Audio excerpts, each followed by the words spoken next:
কথা ঠিক নেই ভাই বলেন? এই উস্তাদ আপনার বাচ্চাটাকে কিভাবে আন্তরিকতার সাথে পড়াবে? 6 মাস যে তারা আদর করছে এটা দেখলেন না? একদিনের শাসন চোখ রাঙ্গানি আপনার চোখে পড়ে গেল গা, আপনার চোখে পড়ে গেল। 6 মাস আপনার ছেলেরে হুজুরে 100 টাকা খরচ করছে। আমরা জানি বেতন যাই দেন আর না দেন, হুজুরদের পকেটে, নুরানির হুজুরদের পকেটে হুজুর চকলেট থাকে না? এটা ট্রেনিংয়ে শিখায় দেয়। চকলেট থাকে, বেলুন থাকে, এই থাকে, ওই থাকে। বলে ওই যে দুষ্টামি করে মাঝে মধ্যে আয়সা কান্দে, আব্বু কই আম্মু কই, তখন আব্বু আসে আসে আসে আসে কুলে নিয়ে একটা চকলেট খাওয়া, একটা বেলুন খাওয়া। এই যে মোহব্বত করলো, এটা আপনার চোখে পড়লো না, একদিনের চোখ রাঙ্গানি চোখে পড়লো। আর হুজুরের 14 গোষ্ঠীরা কেউ ধুয়ে ছেড়ে দিলেন। এগুলা না করা ভাইয়া, ভাইয়া এগুলা না করা। এই জন্য প্রিয় অভিভাবক, আপনাদের পা দুটার ধরে বলছি, এই জায়গার মধ্যে আপনাদের বাচ্চাদেরকে নষ্ট করেন। প্রিয় মা, আপনাকে বলছি মা, তুহফাতুল উলামা ওয়া তুলাবা যদি পারেন প্রত্যেক অভিভাবক একটা করে কিনা আপনারা পড়বেন। ছাত্র আর শিক্ষকের কি অবস্থা! আমি আমার উস্তাদদেরকে প্রতিদিন ফাজাইলে আমল যেমন মসজিদে তালিম হয়, আমি এই কিতাব তালিম করি আমার মাদ্রাসায়। এই জন্য আরেকটা কথা হইল, মা, ছাত্রদেরকে আদর্শ বানাইতে হইলে আপনাদের ত্যাগ তিতিক্ষা করতে হবে, ত্যাগ তিতিক্ষা আপনাদের দিতে হবে। আপনাদের ছাত্রদের আদর, আপনাদের বাচ্চাদের আদর ভিতরে রাখবেন, বাহিরে প্রকাশ করবেন না। পড়াইলে সে নষ্ট হয়ে যাবে। কেন? আপনার ধাক, আপনার শক্তি, আপনার পাওয়ার আপনার বাচ্চা উস্তাদের সাথে দেখাবে। হুজুর আমার বাপের কিন্তু করে দিব, সাইজ করে লাগবে, কিন্তু এমন ছাত্র কিন্তু অভাব নাই, আছে। আমরা অভিজ্ঞতার আলোকে বলতেছি। এই জন্য না ভাইয়া, হ্যাঁ হইতে পারে একটু অনেক সময় এদিক সেদিক হয়ে যায়, তো আপনি তাতে কি করবেন? আসবেন না, যে এরকম না, আসবেন। আইসা এই মাদ্রাসার যে বড় হুজুর হোক, অথবা যদি ওই হুজুরের সাথে হুজুরের ছেলেরা আসছিলেন, তো এমনি ভয় বা একটু আপনিও আদর কইরা ওনারা যখন বললেন, তখন হুজুরে যদি একটু শক্ত করে বাড়ি যায়, তখন আপনার প্রতি হুজুর আলাদা একটা মহব্বত পয়দা হবে, যে দেখছেন আমি তো আসলে একটু বেশি করছি, কিন্তু উনি তো আমাকে কিছু বলে নাই, ঠিক আছে। এই যে নতুন করে আপনার সাথে একটা প্রেম শুরু হয়ে গেল, ভালো হবে। অনেক কথাই বললে তো বলা যায়। আরেকটা অভিভাবক আপনাদেরকে বলি, মা এবং বোনদেরকে বলি, আরেকটা নষ্ট হওয়ার পিছনে, বাচ্চা নষ্ট হওয়ার পিছনে আমি সূত্র ধরছিলাম যে বাচ্চারা নষ্ট হয় কার কারণে? অভিভাবকের কারণে। এর মধ্যে একটা এটা।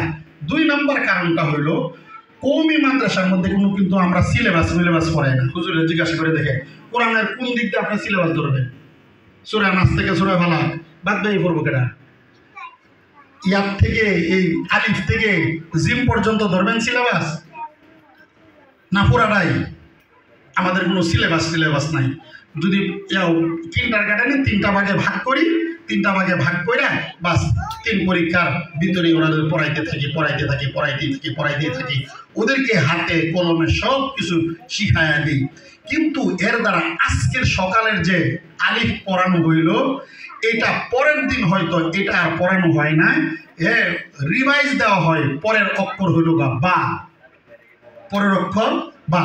প্রথম দিন প্রথম একটা হাদিস পড়ানো হইল, এটা দ্বিতীয় দিন না পড়ানোর চেষ্টা করে, একদিনের চেষ্টা করে যে একদিনে যাতে মুখস্থ হয়ে যায়, অথবা 2 দিন 3 দিন লাগে গেল।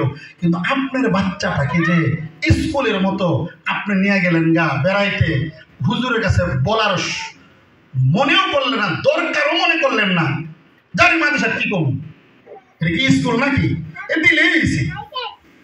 কারণ যখন আমার পেটে বাচ্চা আসে না, তখন নিয়োগ করছিলেন যে আমি বাচ্চা হইলে আমি মাদ্রাসা দিব, মাদ্রাসা দিছি, নিয়োগ তো পুরাই হয়ে গেছে। এইগুলার করার কারণেও বাচ্চাগুলা নষ্ট হয়। 4 দিন পরে আইসেন, হুজুরে বলল কি রে এতদিন আইলে না রে? এই ছেলের ভিতরে কলজার মধ্যে একটা চিপদা থাকে। কোন সময় না জানি হুজুরে আমারে 1 নম্বর হাদিসটা জিজ্ঞাসা করে, না পারলে দাঁড় করায় রাখবো, না পারলে বলবো তুমি আসলা না কেন? ওর সাথের লোকগুলা 2 নম্বর হাদিসে চলে গেছে, এর ব্রেন একটা কাজ করে, আমার সাথীগুলা 2 নম্বরে চলে গেছে, আমি 1 নম্বরে রইলাম, মনটা একটু খারাপ হয়ে যায়। এই আস্তে আস্তে যখন আরেকটু চাপ হয়ে যায় তখন এই বাচ্চাটা আস্তে আস্তে মাদ্রাসা ক্ষেত্রে দূরে সরে এই বাচ্চাটাই যায় বলবে, আব্বু ও আম্মু হুজুরে বাইরে আজকে আমার সিধা হয়েছে, এই মাদ্রাসা পড়তামই না। এই কথা না বললে তো জিন্দিগি তো আপনি এই মাদ্রাসাতে নিবেন না। খানা বালা না, বোর্ডিং হুদা গেলে আলু করতে দে, এই বাচ্চাগুলা 100 মিশা কথা 100। আপনি মনে করেন এরা লইয়া সারাদিন দাড়ি ফাঁকা এলাইছি খেলতে খেলতে, এরা জানেন কি করে? এর লাগে তো কইছি ছাত্ররা থাকলে না সমস্যা। এরা জানেন কি করে? ছুটি না পাইলে জানেন কি করে? এই বগলের নিচে রসুন দেওয়া জ্বর আনায়, আনাইলে পরে বলে হুজুর আব্বার একটা খবর দিই, আমার জ্বর আইছে। এগুলো চিনেন আপনারা? এই জন্য বলছি, আল্লাহর রাস্তে পা দুটার ধরে বলছি, আপনারা মাদ্রাসা দেওয়ার পরে হুজুররা যেভাবে বলে, এখন আর আপনার বাচ্চা না, শুধু খালি আপনি দেখাশোনা করবেন, উস্তাদরা যেভাবে বলে ওইভাবে আপনার বাচ্চার চিন্তা আপনি করেন। আর আমার উস্তাদরা 100 বাচ্চার চিন্তা করে, 100 গার্ডিয়ান 100 জনের বাচ্চার চিন্তা করেন। আর উস্তাদরা 100 জন ছাত্র, একজন উস্তাদ 100 জন ছাত্র চিন্তা করে। ভাই কথা বুঝাইতে পারলাম? শক্ত হয়ে গেছে মনে হয় না? মাফ করে দিয়ে এই কাজগুলা করবেন না। আরেকটা অভিভাবক বৃন্দ হইল,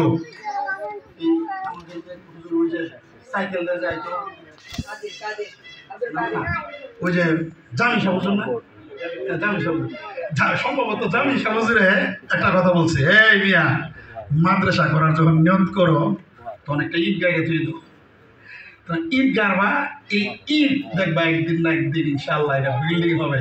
এটা আর কি ফালাই ধরতো না, লাঠি গাড়লে ফালাই দিব, ঈদ গাড়লে এটা ধরতো না।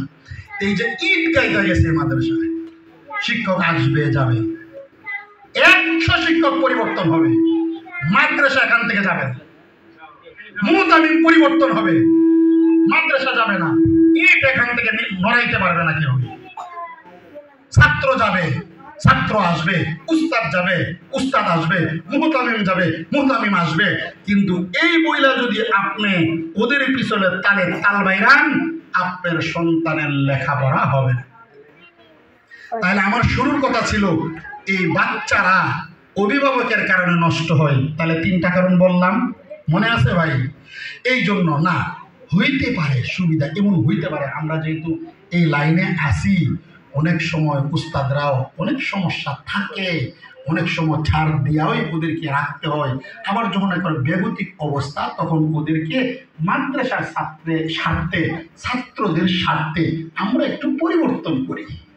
কিন্তু তাই বলে যদি এখন অভিভাবকরা লাহান, এই হুজুর না থাকলে লেখাপড়া হইতো না, এই হুজুর যেই মাদ্রাসা নাই, এই মাদ্রাসা কি হাফেজ হয় না?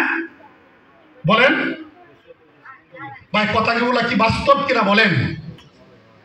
আমি রেজন যদি বইরা যাই, এখানে আরেকজন কথা বলবে না? হ্যাঁ, কথা বলবে, আসবে, হবে।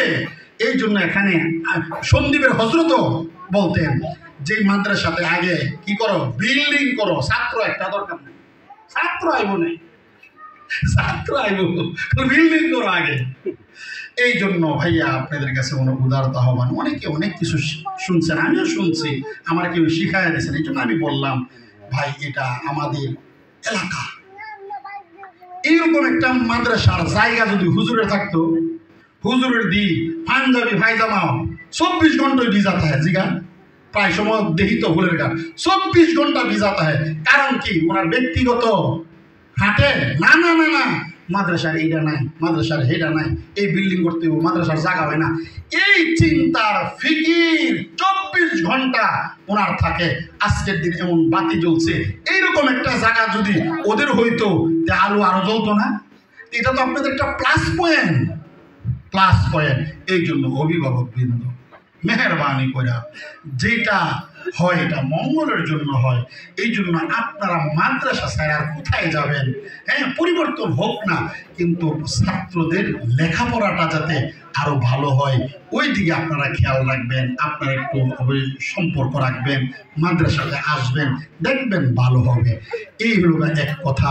দ্বিতীয় কথা হলো, এখন তো আলহামদুলিল্লাহ ছাত্র আছে, আরো যদি আপনারা অ্যাক্টিভ হন তাহলে কি হবে না ভাই? যেটা গেছে গেছে। কিন্তু প্রিয় মা, বিশেষ করে মা, আমারে তো চিনেন, আমি এলাকাতে ওয়াজও করি, আমার ওয়াজ আপনাদের ভালোও লাগে, আবার চুলকানিও হয়।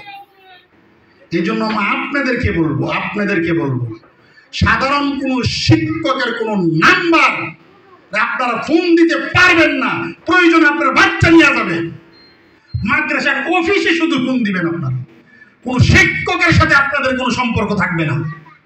মাদ্রাসা ধ্বংস করার জন্য এটা আরেক শয়তানি। মুতামিম অফিসের নাম্বারে ফোন না দেয়া, হেলার ছেলেরে যে হুজুরে পড়া সেই হুজুরের নাম্বারটা লয়ে যাবে, সেই হুজুরের লগে খাতির লাগা। এগুলা করবেন না আপনারা। এগুলা মাদ্রাসারে ধ্বংস করছেন। এগুলা কইরা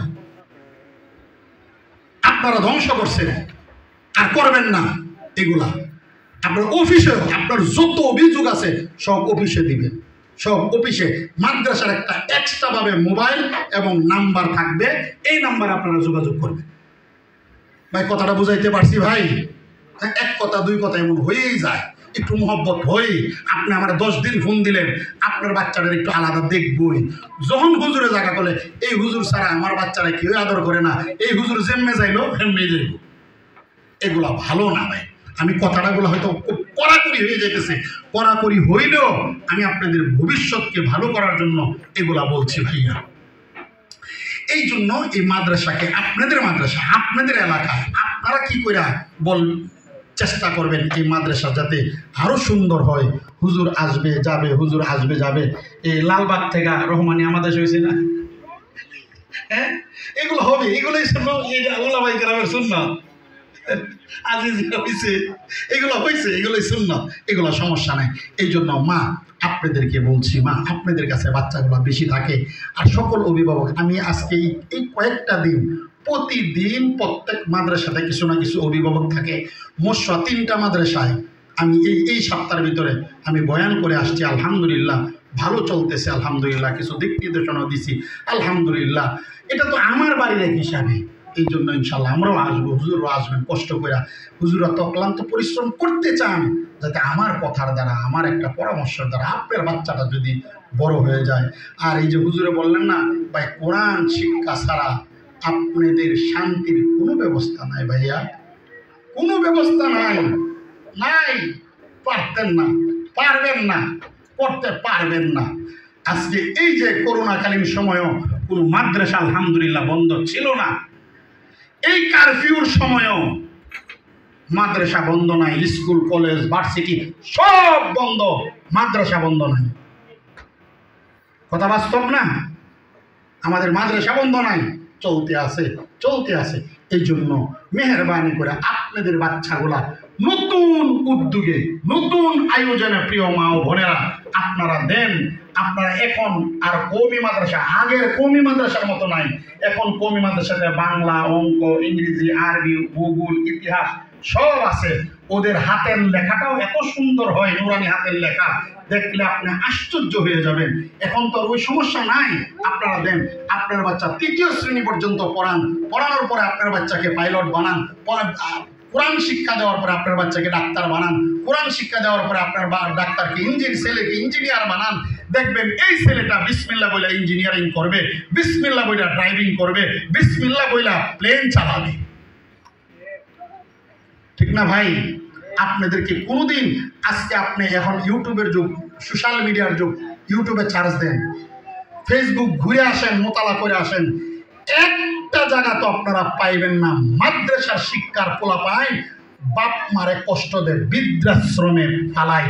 সবগুলা বেশিরভাগ পাইবেন স্কুল কলেজ আর ভার্সিটির বাচ্চাগুলা মা বাবারে বৃদ্ধাশ্রমে রাইখা চলে যায়। ইউটিউব চার্জ দেন আপনারা, আমার কথা মিথ্যা হইলে জিব্বা কাইটা ফেলাইন আপনারা। এই জন্য যদি কিছু শান্তি পাইতে চান কবরে শান্তি পাইতে চান, দুনিয়াতে শান্তি পাইতে চান, চলার কারণে আপনাদের এই বাচ্চাগুলাকে মাদ্রাসাতে দেওয়ার কোনো বিকল্প নাই। নুরানি পর্যন্ত আপনারা দেন। পারবেন ইনশাআল্লাহ? ভাই পারবেন?